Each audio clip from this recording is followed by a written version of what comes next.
ছেলেকে আন ভিতরে ঢোক। আমি হলো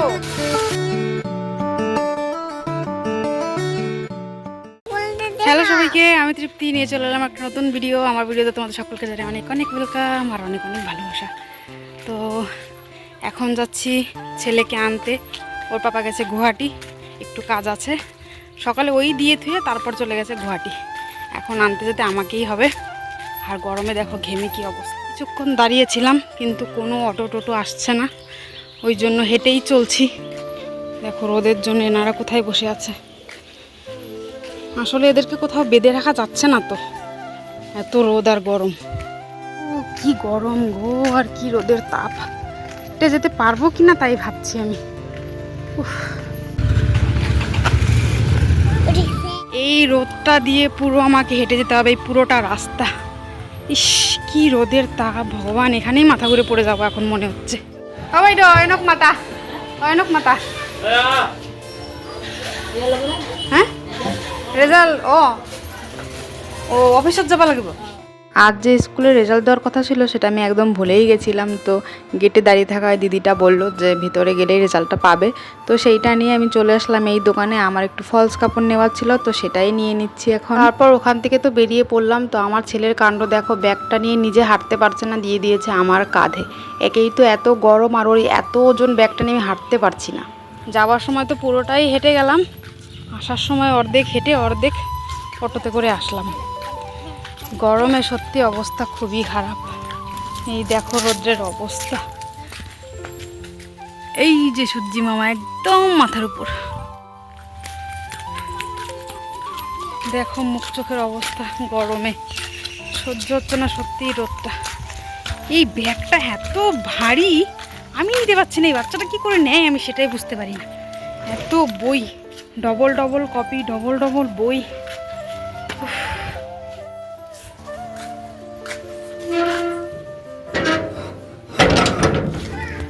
হ্যাঁ কি দিশা, চলো চলো চলো তাকাও মা, মুখটা দেখো কি অবস্থা। একটা কের লোকে দেখে বলছে বিছা। চলো চলো চলো, ধরে না এটা, চল।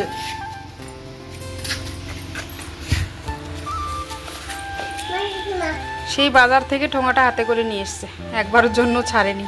এর মধ্যে ব্রেড আছে। খোলো, খুলতে পারছো না? চলো চলো, আচ্ছা ঠিক আছে চলো।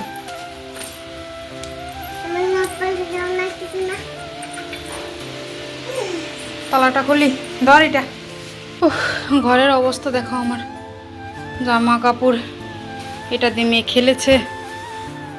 মাম্মা কষ্ট হয়ে গেছে, ওটা রাখো রাখো, জামাটা খোলো। হায় রে গরম, সহ্য হচ্ছে না আমার আর। এই নিয়ে যে কতবার বললাম, কিন্তু কি করব, এছাড়া আর বলার কিছুই নেই। রান্নাবান্না তো কিছুই করেছিলাম না, তো এখন তো রান্নাবান্না না করলে আর খাওয়া জুটবে না। খুব খিদে পেয়ে গেছে, সকালে শুধু চা রুটি খেয়েছি। তো এখন বাজার থেকে আসার সময় নিয়ে এসেছি মাংস। মাংস আনার একটা কারণ ছিল, আজকে আমার ছেলের টেস্টের রেজাল্ট দিয়েছে, আর আমার জন্য খুব ভালো রেজাল্ট করেছে। খুব ভালো না, ভালো রেজাল্ট করেছে আর কি। তো সেই জন্য আমি খুশি। গত 8 মাস ধরে ও পড়াশুনো থেকে একদম বাইরে ছিল, মানে পড়াশুনো করতেই পারেনি। আরও যখন ইচ্ছেও করছিল তখন ওর শরীর সাথ দিচ্ছিল না। তো এমন অনেক সমস্যার মধ্যে দিয়ে যাই হোক স্কুলে ভর্তি করালাম। তারপর এক্সামও আসলো, এক্সামেও খুব পড়াশুনো করেছে এটা নয়। স্কুলের ম্যাম টিচারদেরও আমি অনেক কৃতজ্ঞ যে তারাও খুব ভালো করে পড়িয়েছে। কৃতজ্ঞ কি, তাদেরটা কর্তব্য ছিল, কিন্তু তাদের বিহেভিয়ার খুবই ভালো। তো ওর শরীরের কন্ডিশন বুঝিয়ে ওকে পড়িয়েছে, বুঝিয়েছে। তো সেই হিসেবে আমার ছেলে বেশ ভালো রেজাল্ট করেছে, সেই জন্য আমি খুব খুশি। তো সেই জন্য নিয়ে এসেছি মাংস, ওর পছন্দের মাংস। ও সবসময় মুরগির মাংস খেতে ভালোবাসে, ওই জন্য এত গরমেও মাংস নিয়ে এসেছি। তো চলো এটাকে ধুই, তারপর রান্নাবান্না করবো। 1টা বেজে গেছে কিন্তু ঘড়িতে, 12টার সময় গেছিলাম ঘর থেকে, 1 ঘন্টা লেগে গেল। তো চলো সব কাজ করি, তারপর দেখা হবে। ওই কোথায় সাপ? পিছনে দাও। এখানে না গরমের সময় খুব বড় বড় সাপ বেরোয়, এই জন্য ভয়ও করে বাইরে আসতে। এদিকে তো জঙ্গল করে রেখেছে। ওটা সাপ নয়, ব্যাং আওয়াজ করছে। মাংস দেওয়া হয়ে গেছে, আবার যাই ঘরে। আর পিছে পিছে দুটোটা এসছে, বড়টা তো স্নান করতে এসেছে, এই ছোট ইঁদুরটাও চলে এসছে। চলো, এইটুকুনো জায়গা পার হতে পারছে না। চলো, হাতের মোবাইলটা ওর। চলো। আজ আমার মনটা বেশ খুশি, তো তাই জন্য মাংস রান্না করতেও বেশি একটা কষ্ট হচ্ছে না। মানে অন্য দিনের তুলনায় আজকে মনটা একটু খুশিও আর এনার্জিও পাচ্ছি রান্না করতে। তো আজ বেশি কিছু রান্না করবো না, শুধু মাংসর ঝোল আর ভাত, এটা দিয়ে আমাদের হয়ে যাবে। আর ওর বাবার আসতে হয়তো অনেকটা দেরি হবে, তো ওর আশা না করে আমরা খেতে বসে পড়বো। আর এদিকে রান্না করতে করতে ছেলেমেয়ের অবস্থা দেখো, দুটো তো আমাকে পাগল করে ফেলছে। তো ঘরের মধ্যে ওদের রেখে গেছি, বলছে এখানে বসে দুই ভাই বোনে খেলা কর, চেল্লাচিল্লি করবি না। কিন্তু এরা দুইজন একদম ঘর মাথায় করে নিয়েছে। শোনো, রান্না বান্না শেষ, খাওয়া দাওয়া শেষ। তো ওর বাবা এখনো ঘরে আসেনি, ও একটা কাজে আছে। ছেলে এখনো খাচ্ছে, চোখ দুটো টেনে মেলাতে পারছি না, কারণ রাত্রে ভালো করে ঘুম হয়নি।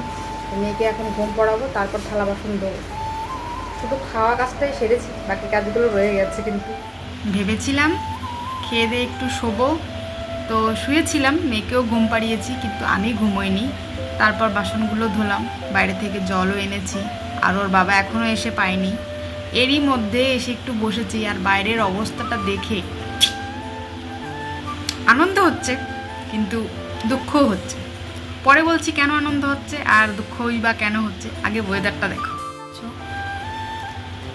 এখান থেকে হয়তো ভালো করে বোঝা যাচ্ছে না, কিন্তু এত সুন্দর একটা শীতল বাতাস বইছে না, যেটা আমি ঘর থেকে অনুভব করতে পারছি। কিন্তু এখন মনে হচ্ছে বাইরে যেতেই হবে। এই দেখো আকাশের অবস্থা, এই সাইডে ম্যাঘ করেছে, আবার এইদিকে পরিষ্কার, আবার একটু ম্যাঘ করেছে, এই রকম। আর সুন্দর একটা বাতাস বইছে। তো মেঘের ডাক কি তোমরা শুনতে পাচ্ছ? আমি তো আর ঘরে থাকতে পারলাম না, বাইরে বেরিয়ে এসেছি এই ঠান্ডা বাতাসটা একটু গায়ে লাগাবো বলে। ঠান্ডা বাতাসের মেঘে ডাকছে, শুনতে পাচ্ছ? একটু জোরে জোরে একটু বৃষ্টি হতো, কি যে ভালো লাগতো। আমি বাইরে বেরিয়ে এসেছি যাতে একটু শ্যুট করে দেখাতে পারি আর একটু হাওয়া বাতাস খেতে পারি। আমার ছেলে জানলা দিয়ে কী করছে, যে আমার রান্নাঘরের জানলা দেখো, এই বেসিনের উপরে উঠে তারপর দেখছে বাইরে। ভিতরে ঢোক, এইদিকে চকচক করছে রোদে। বাইরে গেছিলাম একটু বাতাসের লোভে, মানে একটু বাতাস খাবো, ঠান্ডা বাতাস গায়ে লাগবে।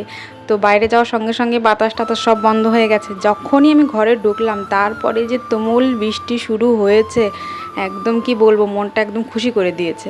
তো দুঃখ এইটাই, যদি কারেন্ট চলে যায়, যদি কি চলে গেছেও অলরেডি, তো এটাই হচ্ছে, বৃষ্টি হচ্ছে একটা আনন্দ, কিন্তু লাইন চলে যাবে এটা একটা দুঃখ। তো এই নিয়ে আজকের দিনটা শেষ হলো। তো চলো আজকের মতো ভিডিওটা এখানেই শেষ করি। সবাই ভালো থেকো, সুস্থ থেকো, দেখা হবে পরের ভিডিওতে। চলো টাটা।